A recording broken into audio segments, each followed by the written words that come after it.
diplomacy. And of course, Olaimi, can you put your problem aside to solve mine? I don't believe that's what he meant. No, he said it. Putting your problem aside. Yeah, and solving others' problems. Somebody would solve yours as well. That's out of the context of what he was talking about. Olaimi, you're not listening? Yeah, I was listening. I think you're not listening. He said it. That putting your problems aside to solve other people's problems. Yeah, but that's a different context. That you are taking us. No. That was what engineer Sabi said there. So this morning, put aside yours and solve mine. So what problems do you have? My breakfast. That's a little one. Little one. That's a little one. To God be the glory. Nothing but Anyways, morning flex of New Dawn on OGTV, and of course we'll go straight now to take some headlines on the national dailies today. We have 4 papers that we will be looking at this morning: the Punch newspaper, and of course I have the Nigerian Tribune with me. And I have the Vanguard newspaper and the Guardian newspaper this morning. Okay, I'll take off with the Punch newspaper with this headline: Kwara massacre. UN condemns killings as Turkey pledged support. With rider, Tinubu meets governor. Northern senators demand security overhaul. IG deploys tactical team. Electoral Act. Opposition pushes back as e-transmission faces fresh storm.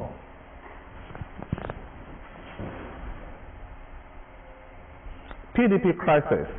Marketing films as INEC recognizes Wike's block. Respected woman, Trump hails Remi Tinubu at U.S. prayer breakfast.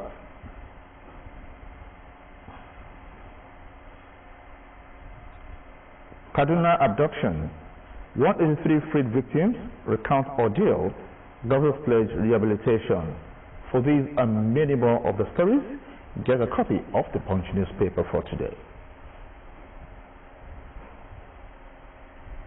And from the Punch newspaper, we now move to the Vanguard newspaper this morning. The headline here is 2027. Majority of senators want real-time results transmission. And that's coming from Abarigbe, Ningi, Ume, and others. Vow to ensure inclusion, monitor process to presidential assent. Outrage, great Senate rejection of mandatory transmission of results. Opposition parties block Senate. Obi, ABC, Yaga, Africa, Wanko, and others speak. And all of this can be found on page 7 of the Vanguard newspaper this morning. Moving forward, Kwara massacre. Soldiers came 10 hours after terrorists had killed scores. And that's coming from the village head. Troops promptly deployed on receipt of information of attack. And that's on page 5 of the Vanguard newspaper this morning. 10,000 drivers benefit from the government's health safety program, and that's on page 10 of the Vanguard newspaper this morning.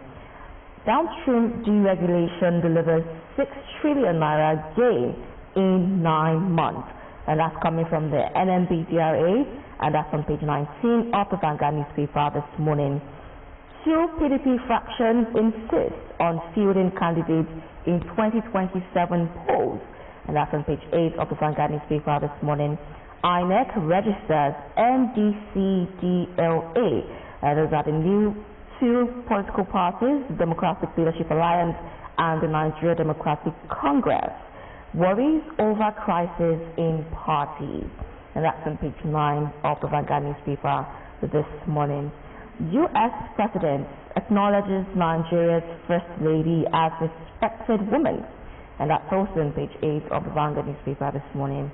1949 massacre court orders UK to pay £420 million to 21 Nigerian families, and that's on page 11 of the Vanguard newspaper this morning. Poor data privacy, how online scams unsolicited ads score Nigeria's digital economy low, and that's found on page 14 of the Vanguard newspaper this morning.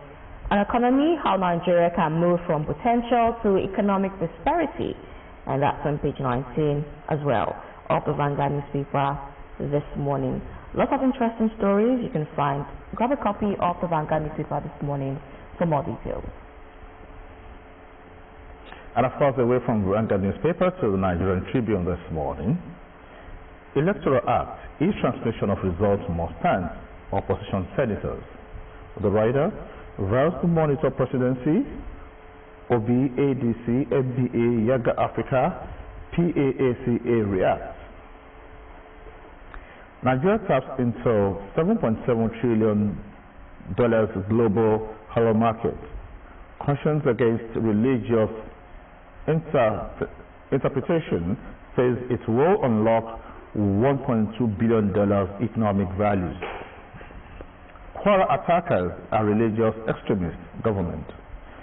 Death toll rises, bodies still being picked from bushes. U.S. troops in Nigeria not combat forces. Defense headquarters, that's on page 2 of the Nigerian Tribune. And of course, Wike-backed PDP leaders recognized by INEC attend stakeholders meeting on page 20 of the Nigerian Tribune.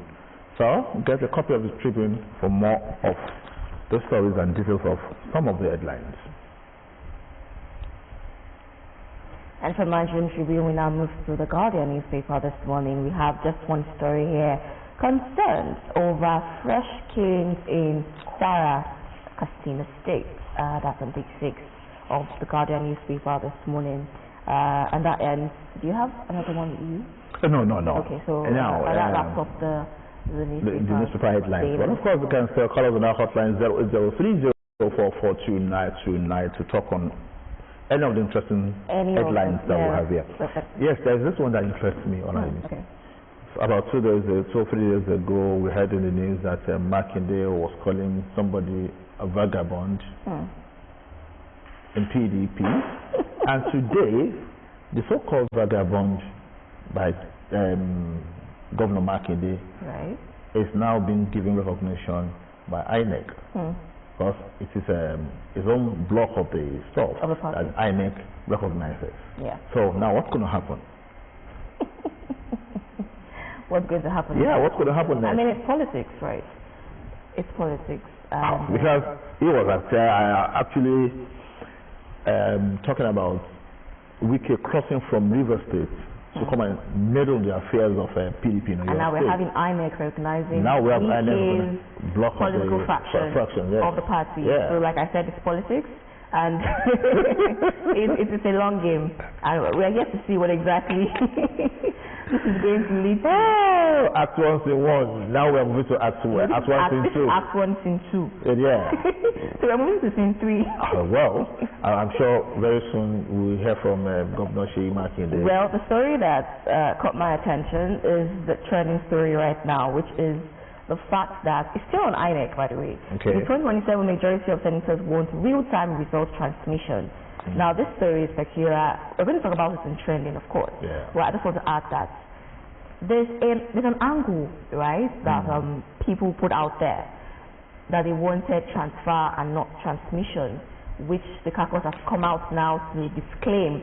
This just further emphasizes the fact that we have, you have to verify information before you put it out there. Definitely. They hadn't even left the assembly before this news was circulated around that it was rejected. Transmission was rejected, and now the caucus came out to say that no, it is actually transmission, not transfer. It wasn't rejected, it was passed. It just showcases the fact that misinformation spreads so fast, that's swift than the real information. Rumors, so to say. And we all should be careful. Yeah, we should be careful of whatever we put out there, whatever we see out there. You have to verify. That's why sometimes when you see any story online, be it on social media or whatever, be double sure that you do your verification before you rebroadcast. Some don't even care. Once they see it, Olayemi Sakura of OGTV getting married tomorrow. They won't bother to call me. I don't know is it true or something. The next thing is Olayemi's getting married out there. They spread it like anyhow. The reason why this is most frequent is because they're looking for engagement. Especially now with the advent of social media, the algorithm favors when you have engagement, when you have shares and likes on your posts. So they're not exactly verifying what this is about, which brings in the work of the journalists. That's why we have journalists. Because most bloggers today, they want traffic. They are bloggers, they are not journalists. They're bloggers, and they want traffic engagement. So the moment I put one rubbish there, I know people will tap into it and the broadcast, and before you know it, I'm getting more whatever to myself, follow to myself, and I'm crashing out. Indeed. So that's the major thing today. Okay, so please, I urge you, please do your verification very well, thoroughly, before you transmit any information. Another story that caught my attention was the release of the 166 kidnapped of Kajuru, right, from Kaduna State. I want to give it to the governor of Kaduna State. And of course, it is said they are going to be rehabilitated and integrated back into society. It's a good one. It is a commendable one. Yes, it's highly commendable. Indeed. So please, I will hope that other governors will tap into that in case of anything in your area. Be proactive. Of course, and we also have the Kwara massacre. I mean, it's quite unfortunate. Yeah, they said they're still picking dead bodies in the bushes and what have you. So the victims and for the final concerned, we want to say we condole with you on the death of those that were killed, and we hope that God will console you. Okay? Amen. So what about now? We're going on a short break. When we return, we will be joined by Manuel Dasolu for the sports chat. Please stay with us.